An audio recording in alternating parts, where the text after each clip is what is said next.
اعوذ باللہ من الشیطان الرجیم بسم اللہ الرحمن الرحیم۔ پارہ نمبر 19 آج ہم شروع کرنے جا رہے ہیں۔ پہلے ہم نظر ڈال لیتے ہیں کل کے سوال کے جواب کے اوپر۔ کل کے جو سوال تھا وہ ہم میں سے ہر ایک کے گھر کا مسئلہ تھا، اور یہ تو دن رات ایکسپیرینس کرنے والی کچھ چیزیں ہوتی ہیں، اور آپ نے بہت سارے مسائل، بہت سارے ایشوز بتائے۔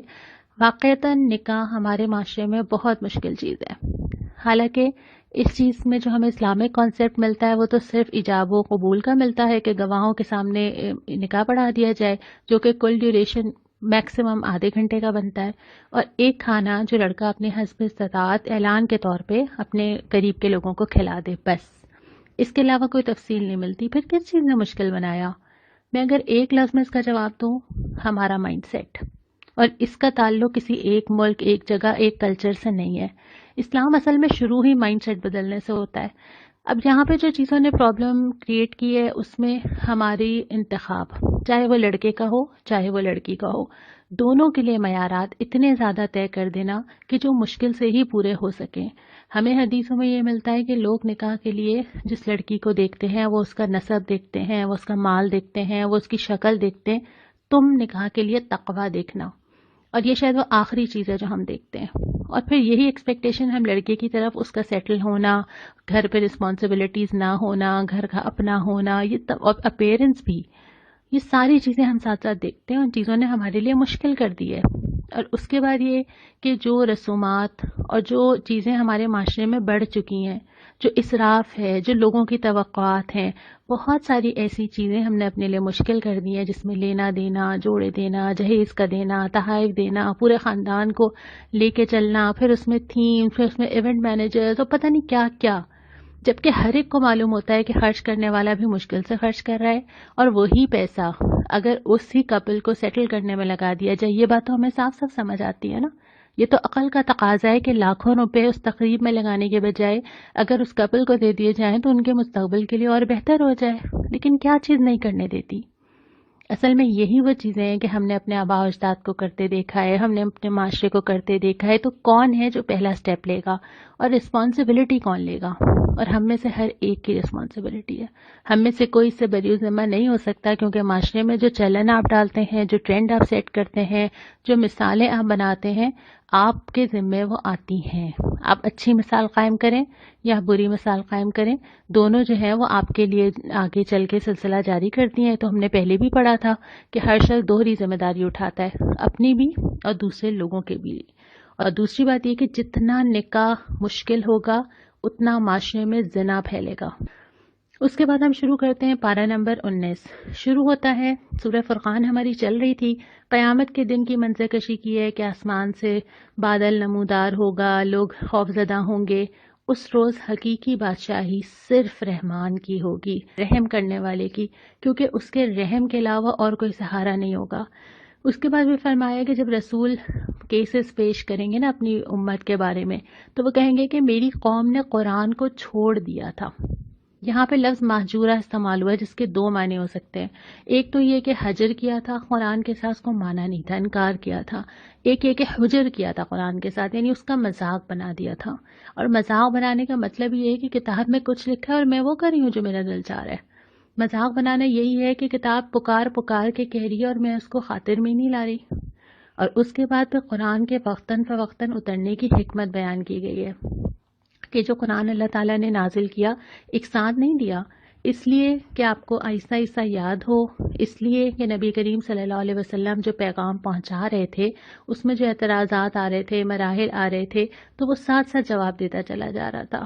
پھر یہ کہ وہ دل میں جگہ بنائے، آہستہ آہستہ تھوڑی تھوڑی ڈوز آ رہی تھی تاکہ اس کی جگہ بنتی جائے، اور اس کے ساتھ ساتھ عمل کرنا بھی تو آسان ہو نا۔ اگر سارے احکامات ایک ساتھ آ جاتے تو کتنا مشکل ہو جاتا۔ اس لیے چاہے وہ نماز کا حکم ہو، چاہے وہ شراب کی حرمت کا حکم ہو، تمام چیزیں سٹیپ بائی سٹیپ نازل ہوتی رہی ہیں۔ اس کے بعد یہ کہ وہ رہنمائی کرے، قرآن ساتھ ساتھ بتاتا چلا جا رہا تھا۔ جیسے ہم نے کل ہی سورہ نور پڑھی ہے کہ جب جو واقعات آ رہے تھے قرآن خود ہی بتاتا جا رہا تھا کہ اب یہ احکامات یہ ہیں، اب معاشرے میں یہ کیا جائے، قوانین یہ بنائے جائیں۔ پھر اس کے ساتھ ساتھ قرآن کو ترتیب دینا، اللہ تعالیٰ کی مرضی سے نبی کریم صلی اللہ علیہ وسلم نے اس قرآن کو ترتیب دیا۔ پھر فرمایا کہ عذاب تو آتا رہا ہے، پہلے بھی آتا رہا ہے، آئندہ بھی آ سکتا ہے، یہ کوئی انہونی چیز نہیں ہے۔ پھر یہ کہ جس شخص نے خواہش نفس کو اپنا خدا بنا لیا، یہ ہم نے پہلے پڑھا ہے نا کہ بہت سارے لوگ اپنے آپ کو ہی اپنا خدا بنا لیتے ہیں، تو ان کی مثال دی ہے کہ وہ جانوروں کی طرح ہانکے جا رہے ہیں۔ جیسے ایک جانور ہے نا، جس طرف لے چلو اس طرف چلے گا، جہاں گھاس نظر آئی وہاں لپک جائے گا۔ تو ایک انسان جو نفس کے پیچھے بھاگتا ہے نا، نفس کسی بھی شکل میں ہو، اپنی پسند یا اپنی ترجیحات کے پیچھے بھاگتا ہے، وہ پھر جانور کی طرح ہی ہوتا ہے۔ جہاں کوئی اٹریکشن نظر آئی وہاں لپک کے چلا گیا، کوئی اصول ضابطے زندگی کے نہیں ہوتے۔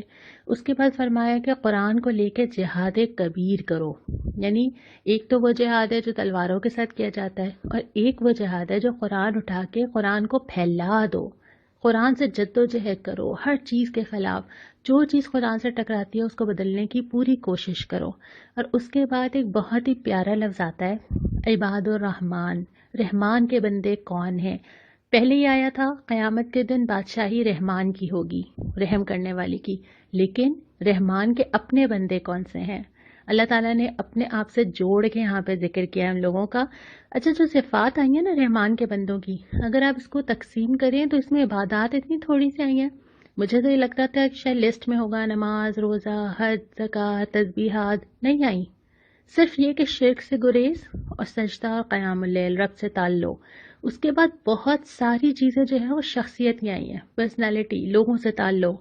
پہلی چیز یہ کہ نرم چال، یہ جو چال آپ کی باڈی لینگویج ہوتی ہے نا، چال میں ایک تو چال چلن ہم کہتے ہیں، اور ایک یہ ہوتا ہے کہ وہ اس کی باڈی لینگویج کیا ہے۔ جیسے انسان کی پرسنالٹی ہوتی ہے نا، وہ اس کی اظہار ہوتا ہے اس کی چال سے، اس کے چلنے سے۔ دوسری بات یہ کہ وہ خرچ میانہ روی سے کرتے ہوں، نہ بہت فضول خرچ ہوں نہ بہت بخیل ہوں۔ تیسرا یہ کہ ناحق قتل سے گریز کرتے ہوں۔ ناحق قتل کا ہم پڑھ چکے ہیں کہ جو قرآن میں قتل جائز قرار دیے گئے ہیں ان کے علاوہ کسی کی جان نہیں لیتے، جھوٹ پہ گواہ نہیں بنتے، کسی جھوٹی چیز کا حصہ نہیں بنتے، جاہلوں سے گریز کرتے ہیں، لوگوں کے منہ نہیں لگتے، اور اگر کوئی ان کے سامنے جاہل آ جاتا ہے تو وہ کہتے ہیں کہ تم پر سلامتی، اور اپنا راستہ الگ کر لیتے ہیں۔ پھر اس کے بعد یہ کہ زنا سے پاک رہتے ہیں، اور یہ چیزیں ہم نے پہلے بھی پڑھی ہے کہ زنا کی طرف جانے والی ہر چیز سے بھی اپنے آپ کو بچانا۔ پھر لغویات سے دور رہتے ہیں، جو آپ نے ابھی فہرست بنائی تھی نا لعب کی، کہ وہ کون کون سی چیزیں ہیں جو لغویات میں آتی ہیں، ان سے اپنے آپ کو بچا کے رکھتے ہیں۔ اور تیسری چیز یہ کہ پھر فکر مند ہوتے ہیں، اپنے لیے فکر مند ہوتے ہیں، اپنے گھر والوں کے لیے فکر مند ہوتے ہیں، دعا مانگتے ہیں کہ اللہ جہنم سے ہمیں بچا لے۔ یعنی ایک جو کانشیسنس ہوتی ہے نا کہ ایک انسان دنیا میں بے پرواہی کی زندگی نہ گزارے، وہ ان کے اندر موجود ہوتی ہے۔ لیکن ان تینوں چیزوں میں جو چیز سب سے زیادہ غالب مجھے اس میں نظر آئی تھی وہ یہ تھی کہ آپ کی اپنی شخصیت کیسی ہے۔ اس کے بعد پھر آگے چلتے ہیں دوسرے ربع کی طرف۔ سورہ شعراء یہ بھی مکی صورت ہے، اس کا آغاز ہوتا ہے نبی کریم صلی اللہ علیہ وسلم کو پہلے تسلی دی جاتی ہے کہ اے نبی، کہ آپ غم کے مارے اپنی جان کھو دیں گے؟ کیا غم تھا اللہ کے نبی صلی اللہ علیہ وسلم کو؟ صرف یہ کہ میری قوم ایمان نہیں لا رہی۔ اور پھر اس کے بعد تسلی دینے کے بعد حضرت موسیٰ کا ذکر کیا کہ اللہ تعالیٰ نے تو وہاں سے راستہ نکالا تھا جہاں سے وہم و گمان میں بھی نہیں تھا، سمندر پھاڑ کے اس کے اندر سے ان کو گزروا دیا تھا۔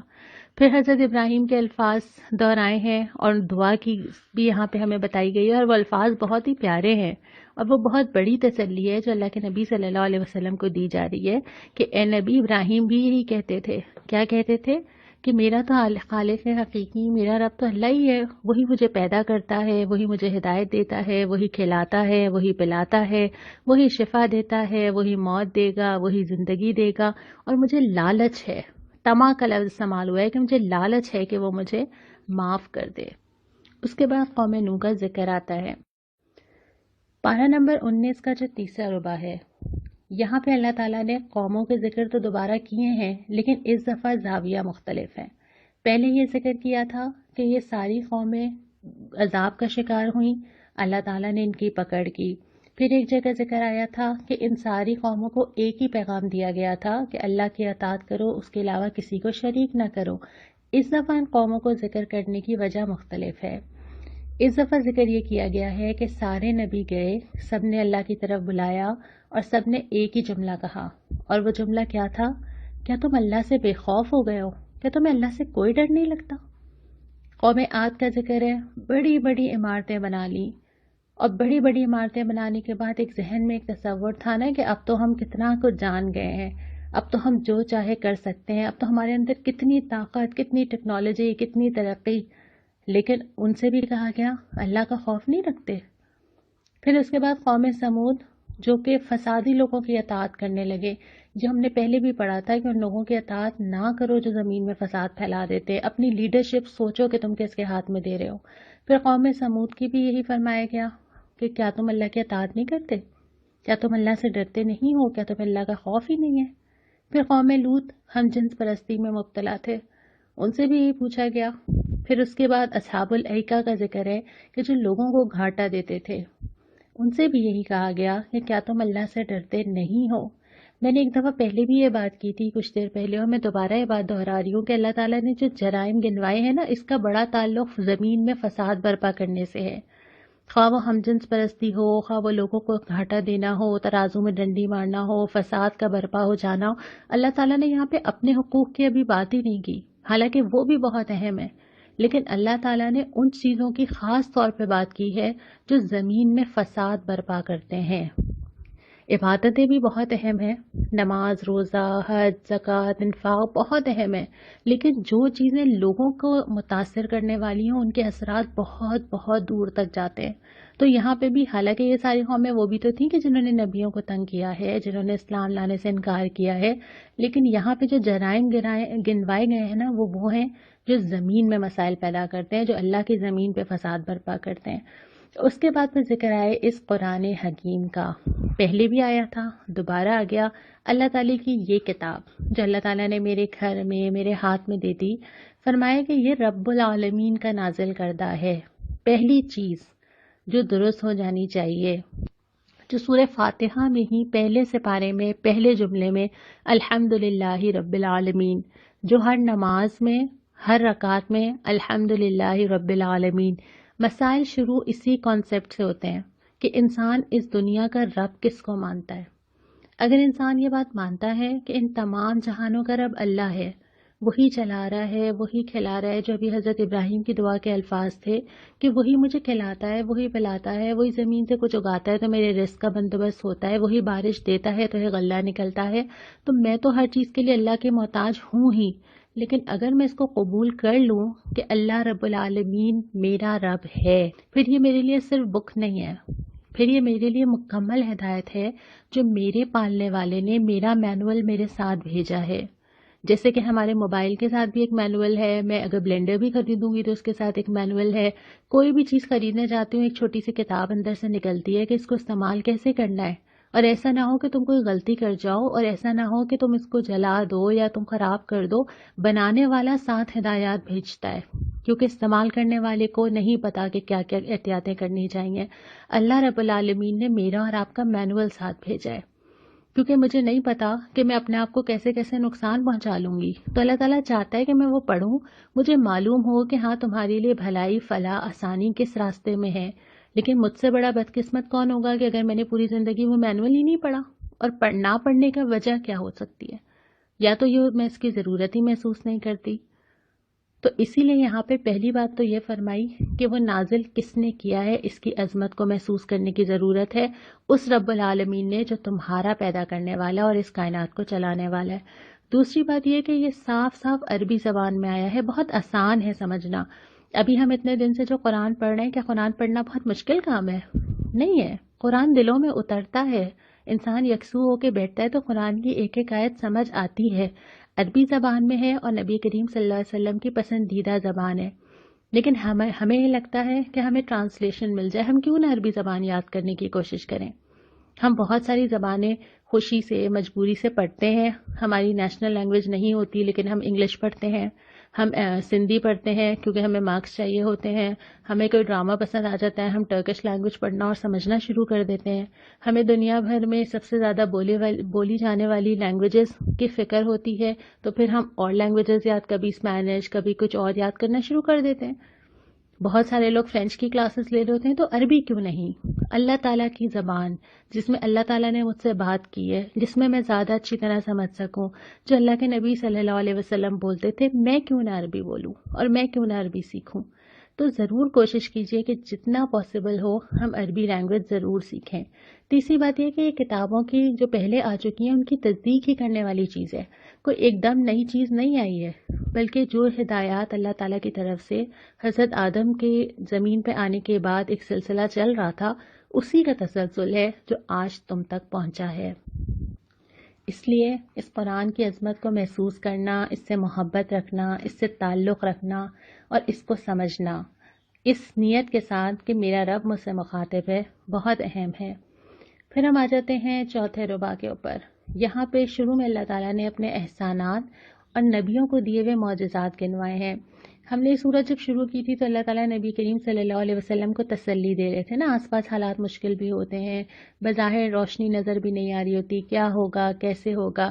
اللہ تعالیٰ نے یہ بتایا ہے کہ دنیا میں جب بھی کوئی ایسی مشکل آئی ہے، اہل حق کو کوئی مشکل آئی ہے، اللہ تعالیٰ ان کے ساتھ موجود رہا ہے، اور اللہ تعالیٰ نے وہاں سے ان کی مدد کی ہے جہاں سے انہوں نے کبھی سوچا بھی نہیں تھا۔ تو یہاں پہ اللہ تعالیٰ کے احسانات بھی گنوائے گئے ہیں اور نبیوں کو دیے ہوئے معجزات بھی گنوائے گئے ہیں۔ حضرت موسیٰ کو جو معجزات دیے گئے تھے اس میں سے دو اہم چیزوں کا یہاں پہ ذکر کیا ہے کہ اپنی لاٹھی کو زمین پہ ڈالتے تھے اور وہ سانپ یا اژدہے کی شکل اختیار کر لیتی تھی۔ دوسرا ان سے کہا جاتا تھا کہ اپنا ہاتھ اپنے بغل میں ڈالو اور وہ چمکتا ہوا نکلے گا۔ حضرت داؤد اور سلیمان کو بہت علم دیا گیا تھا اور خاص طور پہ حضرت سلیمان کو یہ معجزہ دیا گیا تھا کہ وہ پرندوں کی بولیاں اور جانوروں کی باتیں سمجھ لیتے تھے اور ان کے لشکر میں یہ سب شامل تھے۔ تو اللہ تعالیٰ کی جو کائنات کی ساری چیزیں نا، ہم نے اس سے پہلے غزوہ احد، غزوہ بدر اور مختلف تبصرے پڑھے تھے۔ اللہ تعالیٰ کی کائنات کی جو ساری چیزیں ہیں، چاہے وہ بادل ہو، چاہے وہ بارش ہو، چاہے وہ ہوا ہو، یہ ساری چیزیں اگر انسان ایمان پہ چلتا ہے تو یہ ساری چیزیں اس کا ساتھ دینے کے لیے آ جاتی ہیں، اور اگر نہیں چلتا ہے تو یہی ساری چیزیں اس کے اگینسٹ ہو جاتی ہیں۔ اب حضرت موسیٰ کا جو سمندر کے اندر سے گزر جانا تھا، کہ انسان کبھی تصور کر سکتا تھا کہ اللہ یہ بھی کر سکتا ہے؟ پھر مختلف غزوات کے اندر کہیں پہ بارش کا ہو جانا کہ پانی نیچے کی طرف چلا جائے، کہیں تیز ہوا کا آنا، یہ ساری چیزیں اسباب قدرت ہیں، اور یہ سارے اسباب قدرت اللہ تعالیٰ کے ہاتھ میں ہیں۔ تو اللہ کی قدرت ہماری تھوڑی سی جو کوشش ہے اس سے بہت زیادہ ہے، اور ہماری کوششوں میں اللہ تعالیٰ اپنی قدرت سے اضافہ کر سکتا ہے۔ پھر اس کے بعد حضرت سلیمان نے ملکہ سبا کو جو دعوت دی تھی اور اس کو پرچہ بھیجا تھا کہ اللہ کی اطاعت میں آ جاؤ، اور اس کے بعد وہ واقعہ ہے کہ اس نے بہرحال پھر آخر میں اللہ کی اطاعت قبول کی اور اسلام لائی۔ پھر ذکر ہے قوم سمود اور قوم لوط کا، لیکن اس دفعہ ذکر یہ ہے کہ دونوں یہ کہتی تھی کہ چلو چالیں چلو، ہم کچھ کرتے ہیں، ہم یہ منصوبہ بناتے ہیں، ہم ان کو نعوذ باللہ قتل کر دیں گے۔ اللہ تعالیٰ نے فرمایا کہ ساری چالیں دھری کی دھری رہ جاتی ہیں جب تمہارے رب کا حکم آتا ہے۔ اور آخر میں ایک بہت اہم سوال کیا ہے، یہ بتاؤ، یہ سارے واقعات پڑھنے کے بعد، یا میں یہ کہوں 19 سپارے پڑھنے کے بعد، یہ بتاؤ اللہ بہتر ہے یا وہ معبود؟ کون بہتر ہے؟ وہ جس پہ تکیہ نہ کیا جا سکے، جس سے مانگا نہ جا سکے، یا وہ اللہ جس سے جب لگ کے دعا مانگی جائے نا، اس کو آپ تجربہ کر کے دیکھیے، جب آپ اللہ کے سامنے رو کر صرف اللہ سے خالص ہو کے دعا مانگتے ہیں، جب آپ راتوں کو اٹھ کے اللہ کے سامنے گڑ گڑاتے ہیں، آپ کو محسوس ہو جاتا ہے کہ آپ کی دعا سنی گئی ہے۔ اور پھر وہ اللہ جو ان ساری چیزوں کا حل کر سکتا ہے جن کو انسان نہیں کر سکتے، اور پھر وہ اللہ جو سب سے زیادہ رازدار ہے، جس سے میں ہر بات کر سکتی ہوں اور مجھے یہ خطرہ نہیں ہے کہ وہ میری بات کو کس طرح سمجھے گا اور کس طرح کہے گا اور کس طرح کسی اور کو پہنچا دے گا، وہ اللہ۔ اور پھر وہ اللہ جس کے ہاتھ میں اسباب قدرت ہیں، لوگ نہیں کر سکتے میرے مسائل حل، لوگ نہیں جانتے میری خواہشات، میری ضروریات، میرے دل کے معاملات، میری پریشانیاں، میرے غم، لوگ نہیں جانتے، صرف اللہ جانتا ہے۔ تو اللہ بہتر ہے، یہی سارے معبود، صرف اللہ۔ تو اللہ ہی کی طرف رجوع انسان کو سکون بھی دے سکتا ہے، امن بھی دے سکتا ہے۔ یہاں پہ آ کے سپارہ ختم ہوتا ہے۔ آج کا جو سوال ہے وہ یہ ہے کہ سورۃ الشعراء کی 7 آیتیں، آیت نمبر 213 سے لے کے 220 تک، ان 7 آیات میں ہمیں کیا ہدایات ملتی ہیں؟ یہ آپ انشاءاللہ تعالیٰ مجھے بھیجیں گے۔ اور آج کی جو دعا ہے، آج کے سپارے میں بہت ساری دعائیں آئی ہیں، 4 دعائیں آج کے سپارے میں آئی ہیں۔ سورہ فرقان کی 2 دعائیں ہیں، سورہ شعراء کی دعا ہے اور سورہ نمل کی دعا ہے۔ سورہ نمل کی دعا ہم پڑھ لیتے ہیں آج، اور اسی پہ ہم آج اس سپارے کا اختتام کریں گے۔ دعا یہ ہے: رب أوزعني أن أشكر نعمتك التي أنعمت علي وعلى والدي وأن أعمل صالحا ترضاه وادخلنی برحمتک فی عبادک الصالحین۔ اے میرے رب، مجھے قابو میں رکھ، میں تیرے اس احسان کا شکر ادا کرتا رہوں جو تو نے مجھ پر اور میرے والدین پر کیا، ایسا عمل صالح کروں جو تجھے پسند آئے، اپنی رحمت سے مجھے صالح بندوں میں شامل کر لے، آمین۔ یقیناً اللہ تعالیٰ کا احسان ہے کہ اللہ تعالیٰ نے ہمیں مسلمان بنایا، اور اللہ تعالیٰ ہم سے وہ کام کروا لے کہ ہم اللہ کی رحمت کے مستحق ہو جائیں۔ ہم سب ایک دوسرے کے لیے دعا کریں۔ انشاءاللہ تعالیٰ کل ہم پارہ نمبر 20 کا آغاز کریں گے۔ السلام علیکم ورحمۃ اللہ۔